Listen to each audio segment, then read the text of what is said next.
Hi guys! ఈ వీడియోలో మనం మొన్న మార్చ్ 28, 2025 అలానే నిన్న ఏప్రిల్ 1, 2025 రోజు తీసుకున్న ట్రేడ్ కోసం మాట్లాడుకుందాం. అలానే నేను ఈ ట్రేడ్స్‌లో ఎంత పర్సెంటేజ్‌ని గెయిన్ చేశానో స్టెప్ బై స్టెప్ తెలుసుకుందాం. Welcome to my channel. This is Bhaskar. ముందుగా మీ అందరికీ థాంక్స్ చెప్దాం అనుకుంటున్నా. ఎందుకంటే మన యూట్యూబ్ ఛానల్‌కి 100 సబ్‌స్క్రైబర్స్ వచ్చారు. సో, జీరోతో స్టార్ట్ చేసిన నేను ఈ రోజుటికి 100 సబ్‌స్క్రైబర్‌ని గెయిన్ చేసుకున్నాను. ఐ హోప్ నా వీడియోస్ మీకు నచ్చుతాయని అనుకుంటున్నా. ఈ బ్రేక్ డౌన్ వీడియోస్‌కి ఎలా సపోర్ట్ చేస్తున్నారో, అలానే మన ఫోరెక్స్ సీరీస్‌ని కూడా అలానే సపోర్ట్ చేస్తారని అనుకుంటున్నా. మీలో ఎవరికైనా ఫోరెక్స్ మార్కెట్ ఇంట్రెస్ట్ ఉంటే, మన యూట్యూబ్ ఛానల్‌లో బ్రేక్ డౌన్ వీడియోస్ అన్నీ మన ప్లే లిస్ట్‌లో ఉన్నాయి. ఒకసారి వెళ్లి చూడండి. లేదు అంటే డిస్‌ప్లే మీద నా నంబర్ కనబడుతుంది కదా! దానికి ఫోన్ చేయండి లేదా మెసేజ్ చేయండి. నేనే ఆన్సర్ చేస్తా. ఈ 2 డేస్‌లో 3 ట్రేడ్స్ ప్లాన్ చేశా. బట్ మార్కెట్ నాకు 2 ట్రేడ్స్ ఇచ్చింది. ఇంకొక ట్రేడ్ ట్రిగ్గర్ అవ్వకుండా టార్గెట్ హిట్ అయింది. సర్లే ఇవేమి మన కొత్తేం కాదు గానీ, ఈ ట్రేడ్ కోసం మనం లాస్ట్‌లో మాట్లాడుకుందాం.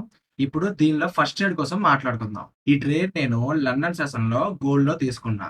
లాజిక్ వచ్చేసి గోల్డ్ ఇండిస్‌పెండెంట్ స్వీప్ చేసి ఫెయిల్ అయింది. సో, కిందున్న పీఓఐ దగ్గర ఏదైనా ఎల్‌టిఎఫ్ కన్ఫర్మేషన్ ఇస్తే ఎంట్రీ ప్లాన్ చేశా.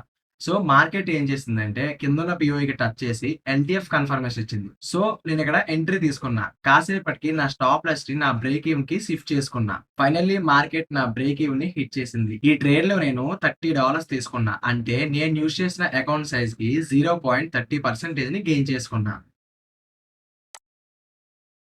దీనిలో థర్డ్ ట్రేడ్ కోసం మాట్లాడుకుందాం. ఈ ట్రేడ్ నేను లండన్ సెషన్‌లో యూరోలో తీసుకున్నా.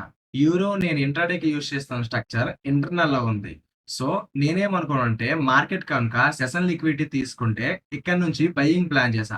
అలా కాకుండా మార్కెట్ ఏం చేసిందంటే సెషన్ లిక్విడిటీ స్వీప్ చేసి క్లోజ్ చేసింది. కిందున్న పీఓఐ దగ్గర ఎల్‌టిఎఫ్ కన్ఫర్మేషన్ ఇచ్చింది. సో, నేనిక్కడ ఎంట్రీ తీసుకున్నా. కాసేపటికి నా స్టాప్ లాస్‌ని నా బ్రేక్ ఈవెన్‌కి షిఫ్ట్ చేసుకున్నా. సరే నా స్టాప్ లాస్‌ని బ్రేక్ ఈవెన్ షిఫ్ట్ చేసుకున్నాం కదా! అని నేను వేరే వర్క్‌లో ఉండి ఈ ట్రేడ్ కంటిన్యూ చేశా. 1 అవర్ తర్వాత నాకు అలర్ట్ వచ్చింది. టార్గెట్ హిట్ అని. ఈ ట్రేడ్‌లో నేను $99 తీసుకున్నా. అంటే నేను యూజ్ చేస్తున్న అకౌంట్ సైజ్‌కి 0.99%ని గెయిన్ చేసుకున్నా. మీకు ముందు చెప్పాను కదా! నా ఎంట్రీ ట్రిగ్గర్ అవ్వకుండా టార్గెట్ హిట్ అయిందని. ఆ ట్రేడ్ కోసం మాట్లాడుకుందాం. ఇది నాకు సెకండ్ ట్రేడ్. ఈ ట్రేడ్ నేను న్యూ ఇయర్ సెషన్‌లో గోల్డ్‌లో తీసుకున్నా. లాజిక్ వచ్చేసి గోల్డ్ లిక్విడిటీని స్వీప్ చేసి ఎల్‌టిఎఫ్ కన్ఫర్మేషన్ ఇచ్చింది. సో, నేనిక్కడ ఎంట్రీ తీసుకున్నా. కానీ మార్కెట్ ఏం చేసిందంటే నా ఎంట్రీ పాయింట్‌ని టచ్ చేయకుండా నా టార్గెట్ పాయింట్‌ని టచ్ చేసింది. సో, నేను తీసుకున్న ఎంట్రీ ట్రిగ్గర్ అవ్వకుండా నా టార్గెట్ హిట్ అయింది. Okay guys, learn together and earn together. Video నచ్చితే లైక్ చేసి, ఈ వీడియోని మీ ఫ్రెండ్స్ ఆర్ ఫ్యామిలీలో ఎవరైతే ఫోరెక్స్ ట్రేడింగ్ నేర్చుకుందాం అనుకుంటున్నారో వాళ్ళకి షేర్ చేసి, పక్కన కనిపిస్తున్న బెల్ ఐకాన్‌ని క్లిక్ చేసుకొని, మన ఛానెల్‌ని సబ్స్క్రైబ్ చేసుకోండి.